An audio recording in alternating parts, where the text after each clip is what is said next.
toute l'actu sur King FM. Jérôme Barniaï. Rebonjour, voici l'actualité. 2 jeunes arrêtés à Hambourg. Ils sont accusés de publier sur Internet une liste de 50 filles dénommées les 50 prostituées d'Hambourg. Les filles qui ont vu leur nom sur la liste ont décidé de porter plainte contre X. Ces jeunes seront déférés ce mercredi et l'enquête va se poursuivre. Un panel sur l'albinisme en Afrique a été organisé par le Musée de la Femme Henriette Bathily en partenariat avec l'ONG Osiva. Hier 16 avril, le président de l'ANAS plaide pour un programme national dédié aux albinos. Premier jour de grève des boulangers, les Dakarois se réveillent sans leur miche. À Pékin, les habitants trouvent une solution à se rabattant sur le fondé. Les réactions sont recueillies par Salif Sao. Grève bi bon sûrement dina ma affecté moom parce que mburu laa tàmm di ndekkee tamit xam nga rek habitude la certes habitude la boo xam ne dañ ko war a changer nag parce que comme que boulanger yi ci la ñuy jaar pour mun ñu affecté donc ñun tamit ñoo war a xoolaat suñu bopp peut-être jéem a wut yeneen façon yoo xam ne aussi dinañ mën a di ndekki sans pain daal comme ça boo léegi du ñu mën a jaar ci pour laal ñu. non mais garaawul de ma ne mais garaawul de. waaw mburu moom buñ ko amul rek amul problème. mais ndaw si ba mu ne la mburu amul nga mel ne bu xaw a découragé. non dafa mel ni boulangerie bi am na quoi fii nii.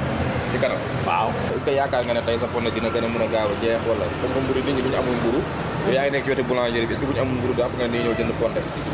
waaw yaakaar naa kay fonde bi dina jeex tey ndax dañ grève mburu amul mburu su amul kenn ti fonde la ñuy naan.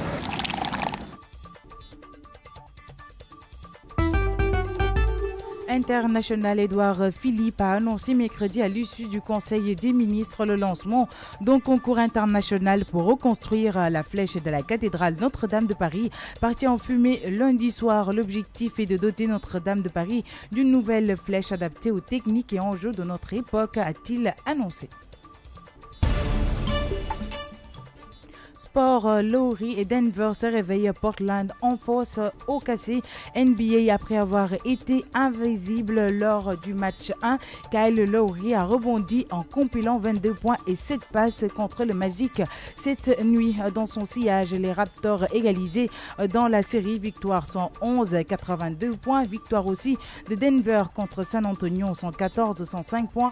Enfin, Portland a encore régalé son public en dominant Oklahoma City. Et pour finir, cinéma, la série Saho et Mangane de flics à Dakar sur Canal+ Afrique se retrouve à la maison de justice. Le tribunal de commerce de Dakar qui devait examiner ce lundi 15 avril un référé en vue d'interdire les épisodes l'a reporté jusqu'au 29 avril prochain.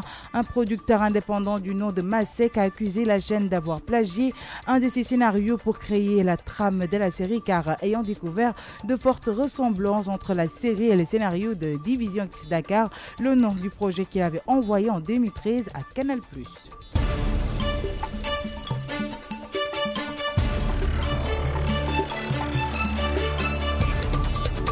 Yéen a ngi déglu King FM ci 99.4.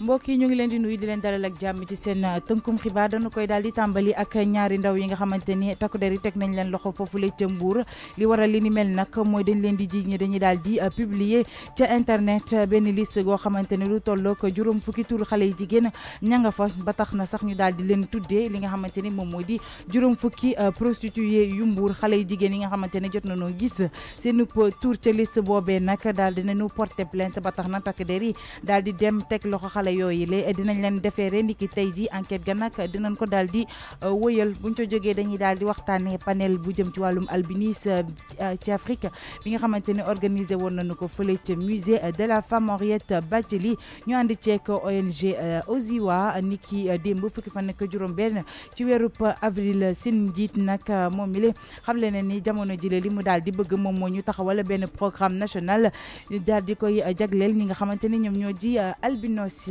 tey jile nag moom mooy premier jour grève boulanger wu Dakar nag ñi nga xamante ni ñoo fi yeewoo ñu tey jile nag ak mburu ba tax na nag ña dëkk ca foofee ca Pikine jamono jile nag li nga xamante ni moom la ñuy remplacer mburu mi moom moo di fondé ba tax na nag seeni réaction kaka daal di taataan moom moo di Salif Sow. grève bi bon sûrement dina ma affecté moom parce que mburu laa tàmm di ndekkee tamit xam nga rek habitude la waaw habitude la certes habitude la boo xam ne dañ ko war a changer nag parce que comme que boulanger yi ci la ñuy jaar pour mun ñu affecté donc ñun tamit ñoo war a xoolaat suñu bopp peut-être jéem a wut yeneen façon yoo xam ne aussi dinañ mën a di ndekki sans pain daal comme ça boo léegi du ñu mën a jaar ci pour laal ñu. non mais garaawul de ma ne mais garaawul de waaw mburu moom buñ ko amul rek amul problème. mais ndaw si ba mu ne la mburu amul nga mel ne bu xaw a découragé. non non dafa mel ni boulangerie bi am na quoi bii nii. si kanam waaw. est-ce que yaakaar nga ne tey sa fonde dina gën a mën a gaaw a jeex wala comme que mburu nit ñi bu ñu amul mburu yow yaa ngi nekk ci wetu boulangerie bi est-ce que bu ñu amul mburu jàpp nga ni ñëw jënd fonde. waaw yaakaar naa kay fonde bi dina jeex tey. ndax dañ grève mburu amul mburu su amul kenn fonde la ñuy naan. xibaaru bitim réew ki ñuy waxtaanee moom mooy Edouard Philippe mi xamle ni ki tey ji ca conseil des ministres ga amoon na foofule nag ca France ni dañuy daal di amal benn concours international ngir daal di defaraat flèche cathédrale Notre-Dame bu Paris boobule nga xamante ni dafa lakk ba jeex ni ki lundi bi ñu génn li waral li ni mel nag moom moo di dañoo bëgg li nga xamante ne moom moo di cathédrale Notre-Dame bu Paris daal di am flèche bu bees boo xamante ne dafa bokk ak technique ku jamono jile waaye itamit mu adapté wu bu baax a baax ak jamono ji.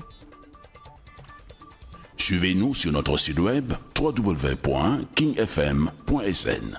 wàllum tàggat yaram la ñuy waxtaanee jëm nag ci ki nga xamante ni moom moo di Lowry ak Denver jamono ji la nag yeewu nañ waaye Portland moom itam daal dinay gagné ñi nga xamante ni ñoom ñoo di OKC wàllum NBA la nag bi nga xamante ni jamono ji la nag Kyle Lowry gëjoon nañu ko gis fi mu nekk nii dellusiwaat na bu baax a baax daal di dugal nag lu tollook ñaar fukk ak ñaari bal nag waaye itamit daal di def juróom-ñaari pass yoo xamante ni nag tax nañu daal di gagné équipe boobule di Magic ni ki démb ci guddi ba tax na nag ñii di tamit Raptors ñoom it daal dinañu égaliser ci seen wàllum série de victoire mu daal di toll ci 111 points jàpp 82 ñi nga xamante ne itamit ñoom ñoo di Denver am nañu ndam ca kaw San Antonio 114 points 105 points Portland ñoom it daal dinañu gagné nag ñi nga xamante ni ñoom ñoo di Oklahoma City ngi jeexal nag tënkum xibaar yi dañuy waxtaanee wàllum cinéma jëmale ko nag ca série boobule di Sakho ak Mangane deux flics à Dakar ki nga xamante ni nag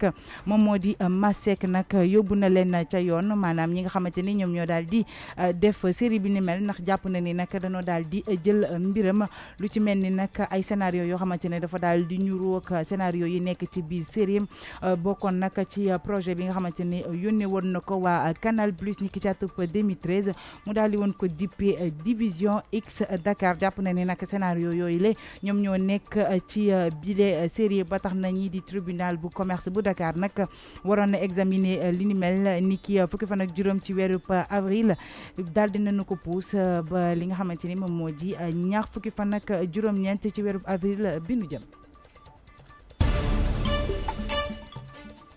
mbokk yi nag lii leen indi loon ci seen tënkum xibaar ñu leen di jox dig daje fii leeg simili.